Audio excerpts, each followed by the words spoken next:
क्यों है जगन्नाथ जी की मूर्तियाँ अधूरी? माना जाता है कि भगवान विष्णु जब चारों धामों पर बसे अपने धामों की यात्रा पर जाते हैं तो हिमालय की ऊंची चोटियों पर बने अपने धाम बद्रीनाथ में स्नान करते हैं, पश्चिम में गुजरात के द्वारिका में वस्त्र पहनते हैं, पुरी में भोजन करते हैं और दक्षिण में रामेश्वरम में विश्राम करते हैं। द्वापर के बाद भगवान कृष्ण पुरी में निवास करने लगे और बन गए जग के नाथ अर्थात जगन्नाथ। पुरी का जगन्नाथ धाम चार धामों में से एक है। यहाँ भगवान जगन्नाथ बड़े भाई बलभद्र और बहन सुभद्रा के साथ विराजते हैं।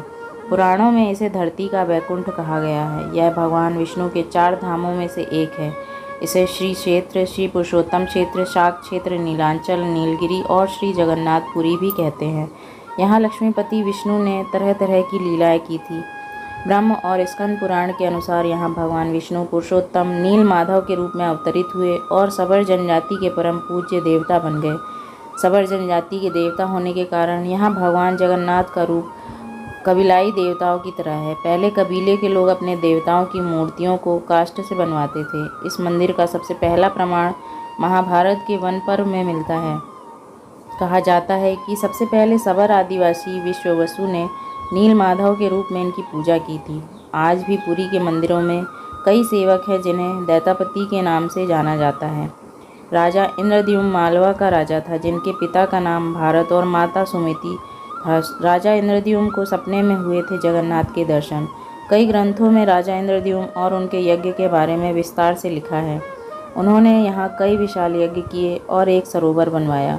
एक रात भगवान विष्णु ने उनको सपने में दर्शन दिए और कहा, नीलांचल पर्वत की एक गुफा में मेरी एक मूर्ति है, उसे नील माधव कहते हैं। तुम एक मंदिर बनवाकर उसमें मेरी यह मूर्ति स्थापित कर दो। राजा ने अपने सेवकों को नीलांचल पर्वत की खोज में भेजा।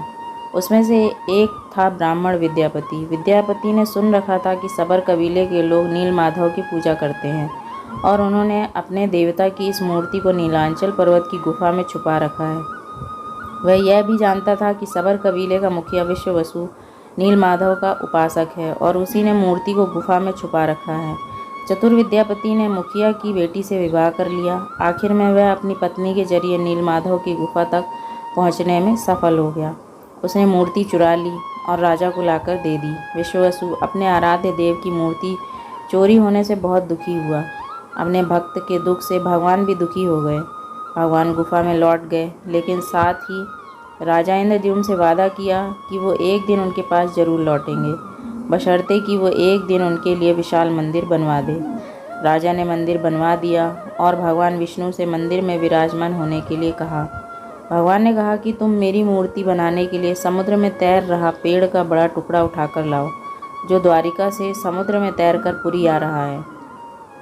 राजा के सेवकों ने उस पेड़ के टुकड़े को तो ढूंढ लिया, लेकिन सब लोग मिलकर भी उस पेड़ को नहीं उठा पाए।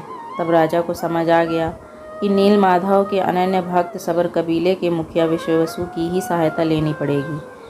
सब उस वक्त हैरान रह गए जब विश्ववसु भारी भरकम लकड़ी को उठाकर मंदिर तक ले आए। अब बारी थी लकड़ी से भगवान की मूर्ति गढ़ने की।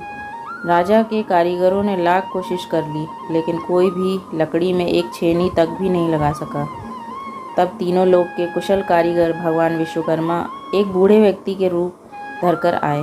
उन्होंने राजा को कहा कि वे नील माधव की मूर्ति बना सकते हैं, लेकिन साथ ही उन्होंने अपनी शर्त भी रखी कि वे 21वें दिन में मूर्ति बनाएंगे और अकेले में बनाएंगे, कोई उनको बनाते हुए नहीं देख सकता। उनकी शर्त मान ली गई। लोगों ने आरी, छेनी, हथौड़ी की आवाज़ें आती रही। राजा इंद्रद्युम्न की रानी गुड़ीचा अपने को रोक नहीं पाई। वह दरवाजे के पास गई तो उसे कोई आवाज़ सुनाई नहीं दी। वह घबरा गई। उसे लगा बूढ़ा कारीगर मर गया है। उसने राजा को इसकी सूचना दी।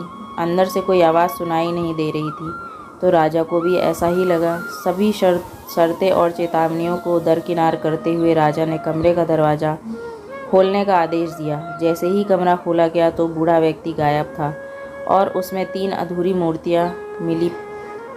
भगवान नील माधव और उनके भाई के छोटे छोटे हाथ बने थे, लेकिन उनकी टांगें नहीं, जबकि सुभद्रा के हाथ पाँव बनाए ही नहीं गए थे। राजा ने इसे भगवान की इच्छा मानकर इन्हीं अधूरी मूर्तियों को स्थापित कर दिया। तब से लेकर आज तक तीनों भाई बहन इसी रूप में विद्वान हैं।